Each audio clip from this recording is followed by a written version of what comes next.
ये रक्तपात शांति और अहिंसा की नीति पर चलने वाले उन्हीं गांधी जी के कारण हुआ जिन्होंने अपने प्रत्येक भाषण और लेख में क्रांतिकारियों की निंदा की।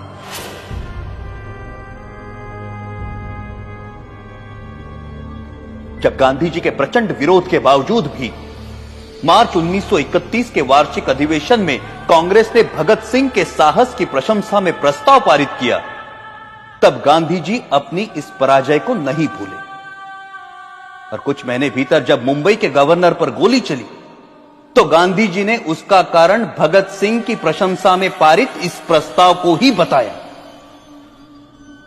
सुभाष चंद्र बोस ने गांधी जी के इस कथन का विरोध किया। परिणाम स्वरूप गांधी जी सुभाष बोस को भी अपना शत्रु समझने लगे। Our struggle is no doubt a non-violent struggle, but even a non-violent struggle demands an army, an organization, and a machinery.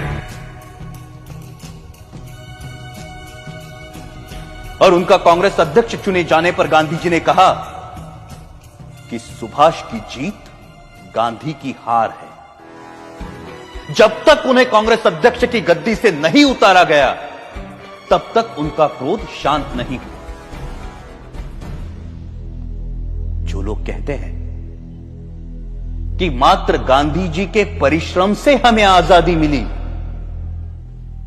वो एक झूठा इतिहास लिखना चाहते हैं।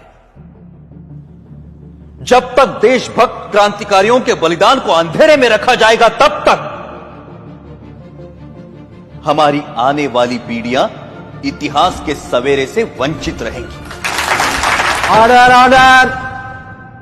1947 की सर्दियों में हिंदू मुस्लिम एकता के लिए गांधी जी ने जो आमरण अनशन रखा था, उसे तोड़ने के लिए जो पहली शर्त उन्होंने रखी थी वो ये थी कि दिल्ली की मस्जिदों में शरण लिए हुए हिंदू और सिख शरणार्थियों को मस्जिदों से बाहर निकाला जाए और मस्जिदें मुसलमानों को सौंप दी जाए।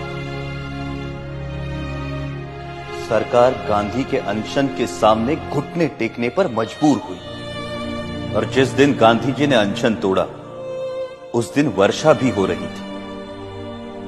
उस असाधारण सर्दी में अच्छे घरों में रहने वाले लोग भी कांप रहे थे, परंतु उन निराश्रितों के ठिठुरते हुए कुटुंब के कुटुंब मस्जिदों से बलपूर्वक बाहर निकाले गए। जिस दिन यह घटना घटी संयोगवश मैं दिल्ली में ही था और मैंने अपनी आंखों से गांधी जी की जिद को पूरा होते हुए देखा। कड़ाके की सर्दी और वर्षा में कपकपाते हुए वो लोग बिरला हाउस पहुंचे। वहां उन्होंने नारे लगाए, गांधी जी हमें शरण दो, गांधी जी हमें शरण दो। परंतु उस भव्य भवन में रह रहे गांधी जी तक उन निराश्रितों की पुकार नहीं पहुंची। यह मर्मस्पर्शी दृश्य जिसे देखकर कठोर से कठोर मनुष्य का हृदय भी द्रवित हो जाए, मैंने स्वयं अपनी आंखों से देखा है। क्या उन निराश्रितों ने अपनी मर्जी से उन मस्जिदों में डेरे डाले थे? क्या गांधी जी को उन विषम परिस्थितियों की कल्पना नहीं थी जिनसे बाध्य होकर वो बदनसीब उन मस्जिदों में शरण लेने को मजबूर हुए थे? यदि उन मस्जिदों को खाली कराया जाना उचित था तो पाकिस्तान के मंदिर खाली कराकर हिंदुओं को सौंपने की मांग गांधी जी ने क्यों नहीं रखी? यदि वो ऐसा करते तभी यह सिद्ध होता कि गांधी जी निष्पक्षता से हिंदू मुस्लिम एकता के इच्छुक थे। परंतु गांधी जी ने पाकिस्तान और वहां के मुसलमानों के सामने अपना अनशन खोलने के लिए एक भी शर्त नहीं रखी, क्योंकि अपने अनुभव से उन्हें मालूम था कि उनके अनशन का जिन्ना और उनके अनुयायियों पर कोई असर नहीं पड़ता। गांधी जी ने अपने अनशन से भारत सरकार द्वारा पाकिस्तान सरकार को 55 करोड़ रुपए ना देने के निर्णय को भी पलटवाया, जबकि उन्हें भली भांति पता था कि इस रकम का प्रयोग पाकिस्तान भारत के विरुद्ध चल रहे युद्ध में अपनी विजय के लिए करेगा। वो अनेकों बार जिन्ना से मिलने गए और सदा उन्हें जिन्ना भाई अथवा कायदे आजम कहकर संबोधित किया। लेकिन एक भी ऐसा अवसर नहीं आया जब जिन्ना ने उनसे सहयोग की इच्छा प्रकट की हो। गांधी जी की जिस आध्यात्मिक शक्ति और अहिंसा की महिमा का सब जय जयकार करते हैं, वो जिन्ना की दृढ़ता के सामने नपुंसक सिद्ध हुई। जब गांधी जी को यह दिखाई दे चुका था कि वो अपनी आध्यात्मिक शक्ति से जिन्ना को प्रभावित नहीं कर सकते, तो उन्हें अपनी नीति का पुनर्मूल्यांकन करते हुए किसी दूसरे नेता को जिन्ना और मुस्लिम लीग से निपटने का कार्य सौंप देना चाहिए था। परंतु व्यक्तिगत महत्वाकांक्षा राष्ट्रहित पर इतनी भारी पड़ी कि राष्ट्र के दो टुकड़े हो गए।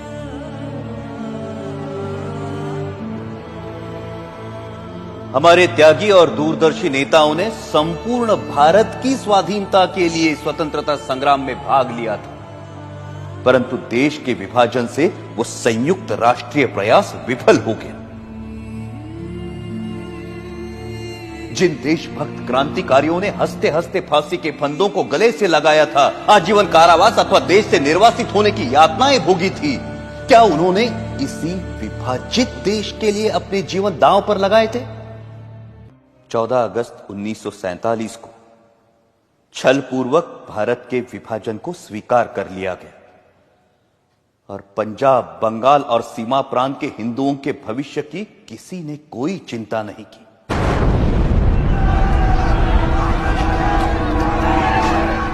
करोड़ों हिंदुओं को मुसलमानों की दया पर छोड़कर गांधी जी कहते रहे कि हिंदुओं को पाकिस्तान छोड़कर भारत पलायन नहीं करना चाहिए।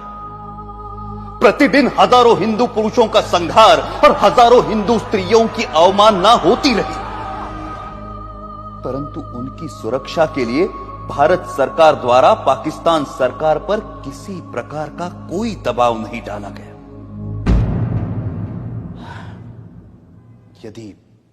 यदि समाचार पत्र पाकिस्तान में हिंदुओं पर हो रहे अत्याचार के संबंध में कुछ लिख देते हैं, तो उसका अर्थ यह लिया जाता है कि समाचार पत्र हिंदू और मुसलमानों में मतभेद फैलाने का काम कर रहे हैं और उन पर प्रेस इमरजेंसी एक्ट की धाराएं लागू कर दी जाती हैं।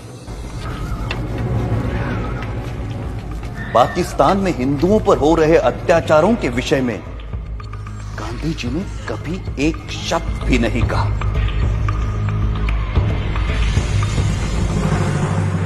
यह कहना अनुचित नहीं कि पाकिस्तान में हिंदू जाति और हिंदू संस्कृति को मिटाने के लिए जो अत्याचार हो रहे हैं, उसका मूल कारण गांधी ही है। यदि भारत की राजनीति को भली भांति संभाला जाता तो ऐसा संघार जिसका उदाहरण इतिहास में कहीं नहीं मिलता, कभी भी घटित ना हुआ होता।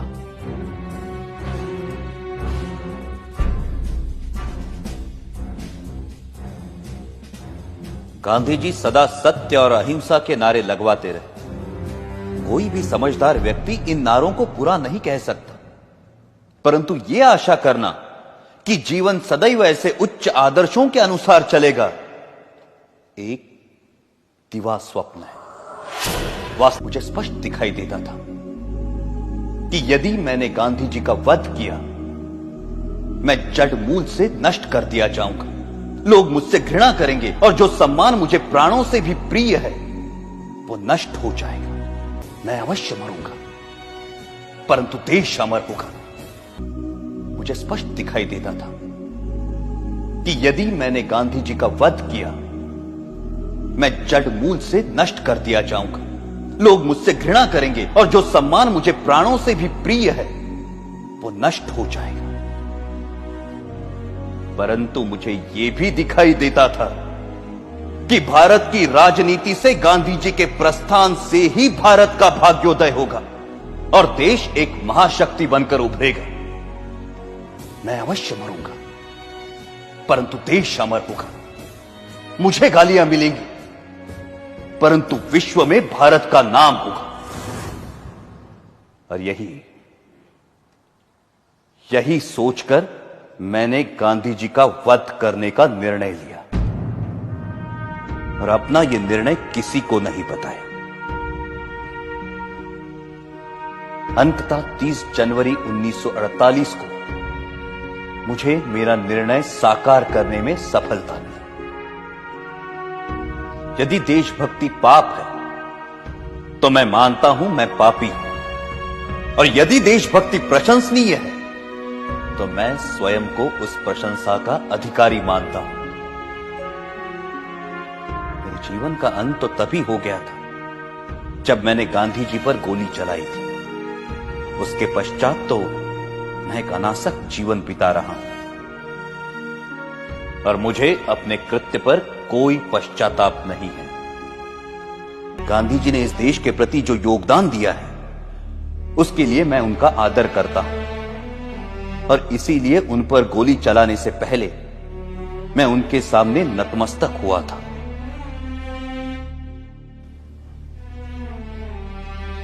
मेरी ना किसी से कोई दुश्मनी है और ना किसी के प्रति कोई दुर्भावना। आप मेरे बयान को जिस प्रकार देखना चाहे देखिए, और अपनी भावना के वशीभूत जो कार्य मैंने किया है उसका जो दंड मुझे देना चाहे देखिए। मैं किसी प्रकार की कोई दया नहीं चाहता।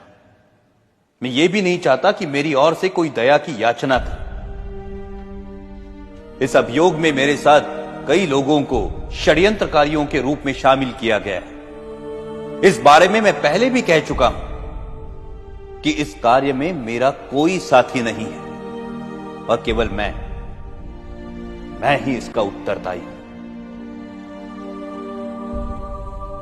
अंत में मैं ये कहना चाहता हूं कि जो वक्तव्य मैंने दिया है वो सत्य और शुद्ध है। इसमें प्रस्तुत प्रत्येक बात संदर्भ ग्रंथों को देखकर तैयार की गई है। मैंने ये लंबा वक्तव्य इसलिए नहीं दिया कि लोग मेरे कार्य को सराहें, बल्कि इसलिए दिया है कि लोग मेरे विचारों को भली भांति जान जाएं और किसी के मस्तिष्क में कोई भ्रांत धारणा न रहे।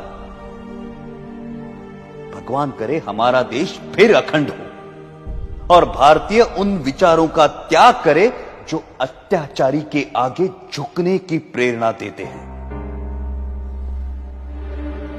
यह सत्य है कि मैंने सैकड़ों लोगों के बीच दिन के समय गांधी जी पर गोलियां चलाई, परंतु मैंने भागने का प्रयत्न नहीं किया और ना ही स्वयं पर गोली चलाई।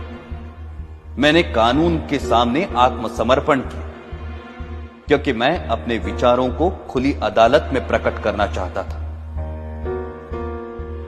आलोचनाओं के बावजूद मैंने जो कृत्य किया है उसके नैतिक पक्ष पर मेरी आत्मा कभी भी विचलित नहीं हुई और मुझे किंचित भी संदेह नहीं कि सच्चाई और ईमानदारी से इतिहास के इस अध्याय को जब इतिहासकार लिखेंगे तो वो मेरे कार्यों और उसके परिणाम का सही मूल्यांकन करेंगे।